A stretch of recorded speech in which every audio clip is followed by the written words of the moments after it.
His reviews will get you further than the film will ever go. If you give him just a moment of your time, he'll let you know which movies rock, which movies stink, which movies shouldn't have been released.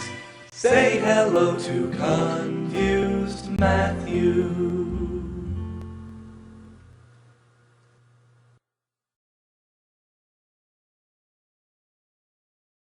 How hard is it to make a movie about aliens versus predators? The concept couldn't be simpler. This reminds me of all the terrible Sonic the Hedgehog games that have come out in recent years. It's a hedgehog that runs fast. How can you fuck that up? This movie is exactly the same as Alien vs. Predator, except there are more nameless human characters in this one, and believe it or not, they actually spend more time on all their backstories. Some woman just came from Iraq or something like that. Some kid is trying to get back with his girlfriend or something like that. It's actually really hard to keep it all straight, because after a scene has dealt with one of these characters, you completely forget about them, and when they come back again in another scene, you forgot that they've already been introduced. I watched this film with a few friends, and we all had this problem. Throughout all of the film, someone ultimately had to remind someone else of who was who when it came to every single character. They're that bad. The film picks up where the last one left off, which is pretty much nowhere. The alien-predator hybrid runs loose and messes up a ship that crashes onto Earth, so another predator has come to clean up the mess, which pretty much defeats the purpose of having a versus movie at all. This isn't one versus another, this is one coming to clean up the mess made by another. And that, by the way, is most of the first half of this movie. Just this one predator walking around cleaning up this mess like he's the Predator World's official janitor or something. But this predator seems to be more covert than the others, as when he's done killing, or when he finds anything to do with the aliens, he pours this anything-dissolving liquid on it, causing it to instantly melt, which makes you wonder why the predators never bothered to weaponize this crap. Still, the thing seems to be very good at covering his tracks. Unless he needs to kill a human, then he'll just skin him and string him up for all to see, cause that's totally compatible with covering your tracks. Then we have the alien-predator hybrid, which is at least something new.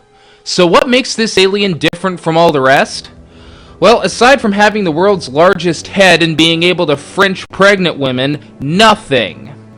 Okay, that's not completely true. The one new thing this thing can do is apparently spit aliens down a pregnant woman's throat, causing her to give birth to more aliens. But that just makes this thing a glorified face hugger. Is that the best idea they could come up with here?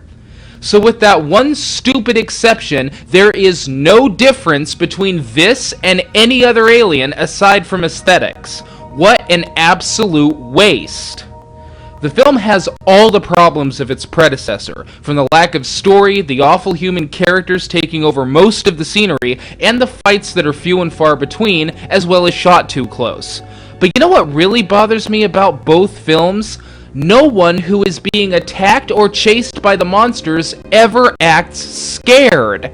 They all run away and they all behave like they're in danger, but none of them come off as being actually scared by the aliens. But to be honest, I can't even remember most of the movie besides those bad elements of it.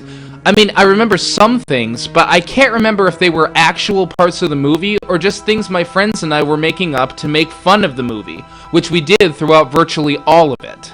Now, that may sound unfair, but you have to do that. You have to do something to entertain yourself through this shitty movie. And that sums up how bad it is. This movie is impossible to watch. This time around, Paul Anderson has been given the boot, and this new film was written by Shane Salerno, who has written, pretty much nothing other than this. And man, does that show.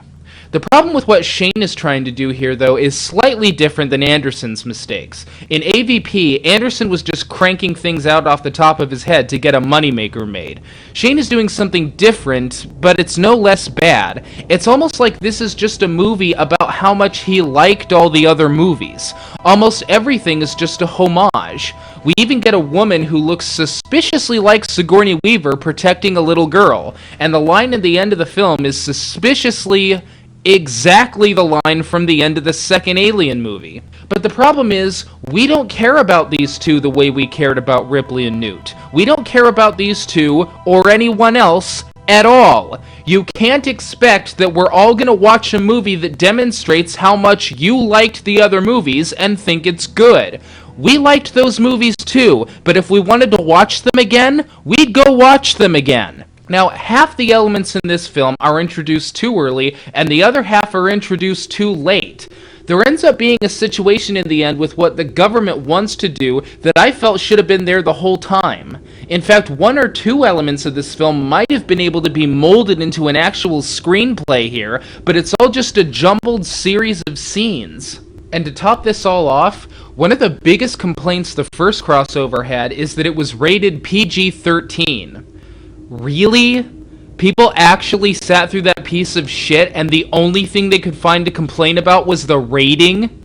Well, there you go. This one was rated R, and did that make it better? Not at all. It doesn't matter what rating a film gets. It only matters if the film is good. Now, as with my AVP review, this is shorter than I usually like my reviews to be, but I can only work with what the film gives me, and there isn't even enough of a film here to talk about. It's so awful that it's just as impossible to review as it is to watch. In fact, I challenge anyone to try to find a review for this movie that's longer than 5 minutes. So I'll just say this. If anyone is actually thinking about watching either AVP or AVPR, please don't waste your time. Just go watch some of the good movies again. Hell, even the subpar and awful films in the franchise were better than this. Fade to black in the end.